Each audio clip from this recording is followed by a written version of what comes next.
Hi అండి, నమస్తే. Welcome back to Vijaya's kitchen.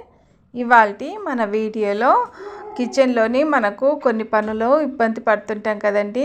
వాటిని కొన్ని టిప్స్తో చేసుకున్నామంటే మనము ఆ పనులన్నీ చాలా ఈజీగా చేసుకోవచ్చండి, ఇబ్బంది పడకుండా. ఇప్పుడు ఆ టిప్స్ ఏంటివి, దాన్ని ఎలా ఫాలో కావాలో ఇప్పుడు ఆలస్యం చేయకుండా వీడియోలోకి వెళ్దామండి. వీడియోలోకి వెళ్ళే ముందు వీడియోస్ని స్కిప్ చేయకుండా చూడండి. ముందుగా ఫస్ట్ టిప్ వచ్చేసి, మనము పాలు కాగపెట్టుకుంటాం కదండి. ఆ గిన్నెను మనము కాగపెట్టుకున్న తర్వాత ఈ విధంగా అడుగంటు పోతుంది కదండి, మాడినట్టు అడుగంటు పోతుంది కదా.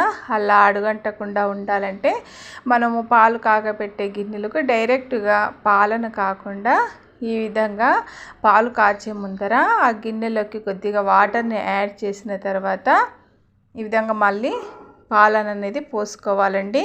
డైరెక్ట్గా పాలను పోయకుండా కొద్దిగా వాటర్ పోసుకొని ఆ తర్వాత పాలను పోసామంటే మనము అడుగు అనేది అంటకుండా ఉంటుందండి. తర్వాత టిప్ నెంబర్ సెకండ్ వచ్చేసి, మిక్సీ జారు మనము మిక్సీ పట్టిన తర్వాత స్మెల్ అనేది వస్తుంటుందండి. మళ్ళీ వాష్ చేసిన తర్వాత కూడా అల్లం వెల్లుల్లి కానీ ఏదైనా మినపప్పు కానీ మనము వాష్ చేసినా కూడా స్మెల్ వస్తుంది కదా. అలా స్మెల్ రాకుండా ఉండాలంటే ఈ విధంగా కాగితం ముక్కలు చిన్న చిన్నగా ఈ విధంగా చించి వేయాలండి. వేసి కొద్దిగా బేకింగ్ సోడా, తర్వాత కొద్దిగా విమ్ లిక్విడ్, తర్వాత కొద్దిగా వాటర్ని పోసుకొని దీన్ని మిక్సీ పట్టుకోవాలి. మిక్సీ పట్టుకున్న తర్వాత ఈ విధంగా మెత్తగా మిక్సీ పట్టుకోవాలండి. దీన్ని ఇప్పుడు తీసేయాలండి. దీన్ని తీసేసి మళ్ళీ ఎప్పట్లా వాష్ చేసుకుంటే చాలా క్లీన్ అయిపోతుందండి. స్మెల్ అనేది అస్సలు ఉండదండి.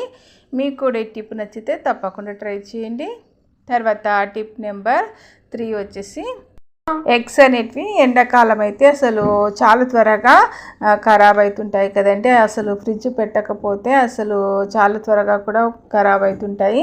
అసలు ఎగ్స్ అవి మంచివే కావా తెలుసుకోవాలంటే ఈ విధంగా ట్రై చేయండి. ఒక గ్లాసులో వాటర్ తీసుకొని అందులోకి ఎగ్స్ను ఈ విధంగా వేసామంటే ఎగ్స్ అనేది మునగాలంటే, మునిగితే ఎగ్స్ అనేది మంచివి అన్నట్టు. ఎగ్స్ అనేది పైకి తేలావంటే అవి బాగాలేవని అర్థమండి. ఈ విధంగా ఎగ్స్ మంచివా చెడ్డవా తెలుసుకోవాలంటే ఇలా ట్రై చేయండి. తర్వాత టిప్ నెంబర్ 4 వచ్చేసి, ఇక్కడ క్యాబేజీని మనము తీసుకున్నప్పుడు అవి ఒకసారి త్వరగా అనేది వాడిపోతుందండి. బయట పెట్టి ఫ్రిడ్జ్లో పెట్టినా కూడా ఒకసారి క్యాబేజీని త్వరగా వాడిపోతుంటాయి కదా. అలా వాడిపోకుండా ఉండాలంటే ఈ విధంగా మనము ఆయిల్ అప్లై చేసుకోవాలి. వంట నూనెను మనము యూజ్ చేసే వంట నూనెను ఈ విధంగా దాని బొడ్డు దగ్గర మధ్యలో ఈ విధంగా ఆయిల్ని అప్లై చేసి మనం బయట పెట్టినా సరేనండి, ఫ్రిడ్జ్లో పెట్టకున్నా సరే ఇది చెడిపోకుండా ఉంటుంది. ఎక్కువ రోజులు అనేది స్టోర్ ఉంటుందండి. చాలా ఫ్రెష్గా ఉంటుంది. ఫ్రిడ్జ్లో పెట్టకున్నా సరే చాలా రోజులు స్టోర్ ఉంటుందన్నమాట. టిప్ మీకు కూడా నచ్చితే తప్పకుండా ట్రై చేయండి మరి.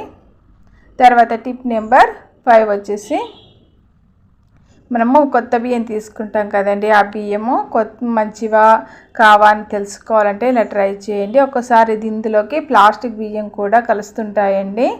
అలా కలుస్తున్నాయా లేవా, మంచివా కావా అని తెలుసుకోవాలంటే ఈ విధంగా ఒక గ్లాసులో కొద్దిగా వాటర్ అనేది యాడ్ చేసి చూడండి.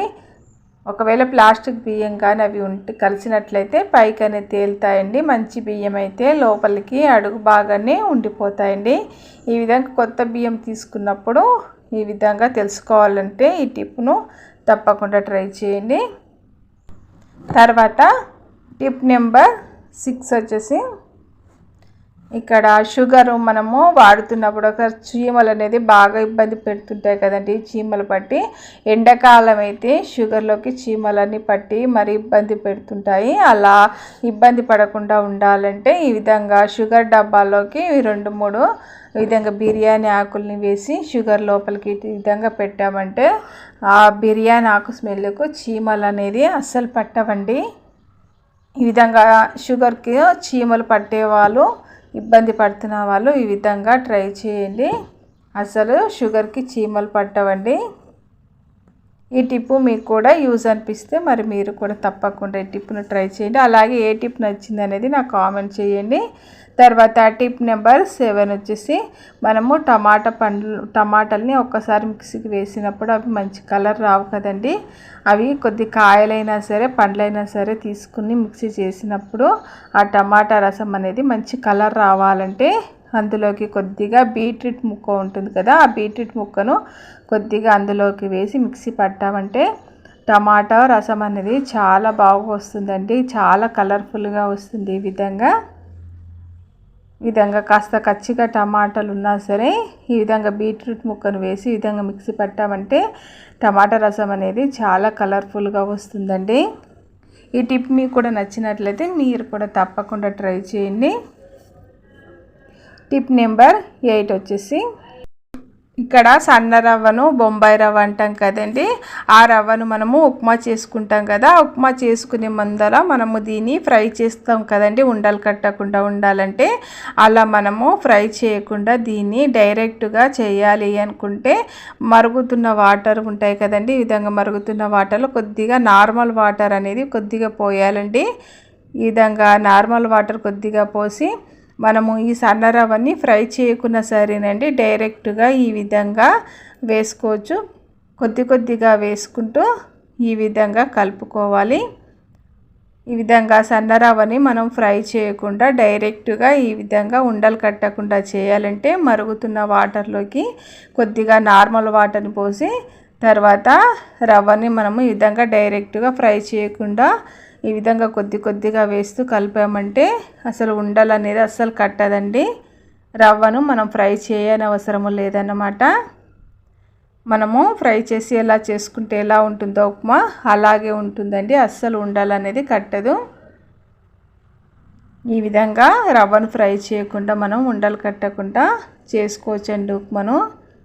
చూడండి అస్సలు ఉండలు అనేది కట్టకుండా చాలా బాగుంటుందండి. ఈ టిప్పు మీకు కూడా నచ్చినట్లయితే మరి మీరు కూడా తప్పకుండా ట్రై చేయండి.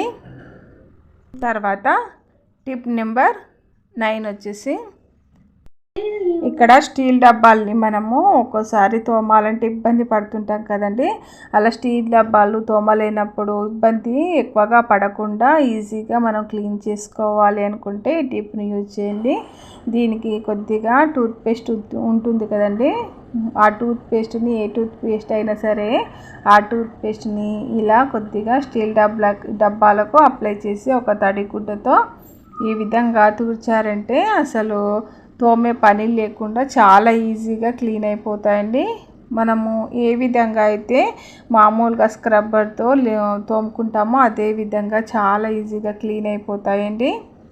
చాలా కొత్త వాటిలా తయారైపోతాయి. మనము తోమలేనప్పుడు ఈ విధంగా ట్రై చేయండి. స్టీల్ డబ్బాల్ని చాలా ఈజీగా టూత్పేస్ట్తో ఈ విధంగా క్లీన్ చేసుకోవచ్చు. చూడండి తోమిన వాటిలాగానే చాలా సింపుల్గా అప్పటికప్పుడు ఈ విధంగా మనము స్టీల్ డబ్బాలన్నిటిని కూడా ఈ విధంగా సింపుల్గా క్లీన్ చేసుకోవచ్చండి. అన్ని డబ్బాల్ని ఈ విధంగా మీరు కూడా తప్పకుండా ఈ టిప్ నచ్చితే తప్పకుండా ట్రై చేయండి. తర్వాత టిప్ నెంబర్ 10 వచ్చేసి ఇక్కడ మనము ఏదైనా ఫ్రై చేసినప్పుడు అందులోకి కాస్త ఉప్పు ఎక్కువైపోతే ఈ విధంగా ట్రై చేయండి. ఉప్పు ఎక్కువైనప్పుడు అందులోకి 1 టేబుల్ స్పూన్ వరకు శనగపిండిని యాడ్ చేయాలండి. అంటే మీరు తీసుకున్న కర్రీని బట్టి శనగపిండిని యాడ్ చేయాలండి. శనగపిండి వేయడం వలన ఉప్పు అనేది అబ్జర్వ్ చేసుకుంటుందండి. ఉప్పు ఎక్కువైనప్పుడు ఫ్రైలోకి ఈ విధంగా శనగపిండిని వేయండి. అదే కర్రీలోకి అయితే కాస్త బంగాళదుంప ముక్కను లేదా గోధుమ పిండిని ముద్దలా చేసి వేయండి. ఉప్పును అబ్జర్వ్ చేసుకుంటుంది. తర్వాత టిప్ నెంబర్ 11 వచ్చేసి ఇక్కడ కొబ్బరికాయలు ఉంటాయి కదండి. ఈ కొబ్బరి చిప్పలు అనేటివి రంగు మారకుండా ఫ్రెష్గా ఉండాలి అనుకుంటే ఈ విధంగా ట్రై చేయండి. అంటే ఇవి ఫ్రిడ్జ్లో పెట్టుకున్నా కూడా ఫ్రెష్గా ఉంటాయండి. ఈ విధంగా కొబ్బరి నూనె ఉంటుంది కదండి. ఆ కొబ్బరి నూనె మాత్రమే తీసుకొని ఈ కొబ్బరి ముక్కలకు అప్లై చేసామంటే వీటిని ఎండలో పెట్టినా కూడా ఆ రంగు అనేది మారకుండా ఫ్రెష్గా ఉంటాయండి. రంగు అనేది మారదు, నల్లగా అనేది మారదనమాట. వీటిని ఈ విధంగా అప్లై చేసి ఫ్రిడ్జ్లో పెట్టినా కూడా ఎక్కువ రోజులు స్టోర్ ఉంటుందండి కొబ్బరి ముక్కలు. ఈ టిప్ మీకు కూడా నచ్చినట్లయితే మీరు కూడా తప్పకుండా ట్రై చేయండి. తర్వాత టిప్ నెంబర్ 12 వచ్చేసి ఇక్కడ దువ్వెనలు ఉంటాయి కదండి, మనం రోజు వాడుకునే దువ్వెలు చాలా డట్ అయిపోతుంటాయి కదా. వీటిని క్లీన్ చేయాలంటే ఎక్కువ శ్రమ అనేది పడకుండా ఈజీగా క్లీన్ చేసుకోవాలంటే ఈ విధంగా కొద్దిగా కార్న్ ఫ్లోర్ని కానీ లేదా మైదా పిండిని కానీ తీసుకోవాలండి. ఇక్కడ నేను కార్న్ ఫ్లోర్ని తీసుకున్నాను. తీసుకొని ఈ విధంగా టూత్ బ్రష్లు ఉంటాయి కదండి పాతవి, ఆ టూత్ బ్రష్తో ఈ విధంగా క్లీన్ చేసామంటే అసలు ఈజీగా క్లీన్ అయిపోతాయండి. డట్ అనేది ఎంత డర్టీ ఉన్నా సరే ఈజీగా వచ్చేస్తుంది అనమాట. వీటిని క్లీన్ చేయాలంటే మనము ఎక్కువగా శ్రమ పడని అవసరం లేదండి. ఈ విధంగా టూత్ బ్రష్తో ఇలా అంటే సరే చూడండి ఎంత ఈజీగా క్లీన్ అయిపోతున్నాయో. కార్న్ ఫ్లోర్ని కానీ మైదాని కానీ ఈ విధంగా యూజ్ చేయండి. ఎంత డర్టీగా ఉన్నా కోమ్స్ అయినా కూడా ఈ విధంగా వచ్చేస్తుందండి. అన్ని కోమ్స్ని ఈ విధంగానే కార్న్ ఫ్లోర్తో క్లీన్ చేసుకోవచ్చండి. చూడండి ఇదంతా కూడా వైట్గా ఉన్న పిండి అంతా కూడా ఎంత బ్లాక్ అయిపోయిందో, ఎంత డర్టీ అనేది వచ్చేసిందో. ఇప్పుడు వీటిని నార్మల్గా క్లీన్ చేసుకోవచ్చండి. మళ్ళీ వాటర్తో ఈ విధంగా క్లీన్ చేసుకుంటే కొత్త కోమ్స్ లాగా మెరిసిపోతాయండి. ఈ విధంగా మైదాతో కానీ కార్న్ ఫ్లోర్తో కానీ ఎంత డర్టీ ఉన్న కోమ్స్నైనా చాలా ఈజీగా క్లీన్ చేసుకోవచ్చండి. మీకు కూడా ఈ టిప్ నచ్చితే ట్రై చేయండి. ఈ టిప్స్ అన్నిటినీ మీకు కూడా నచ్చితే మీరు కూడా తప్పకుండా ట్రై చేయండి. ట్రై చేసి ఎలా వచ్చాయో నాకు కామెంట్ చేయండి. అలాగే మీ ఫ్రెండ్స్ అందరికీ, ఫ్యామిలీ మెంబర్స్కి ఈ వీడియోని షేర్ చేయండి. ఈ వీడియో కనుక నచ్చినట్లయితే లైక్ చేయడం మర్చిపోకండి. మరిన్ని మంచి మంచి వీడియోస్ కోసం నా ఛానల్ని తప్పకుండా సబ్స్క్రైబ్ చేయండి. Thank you for watching.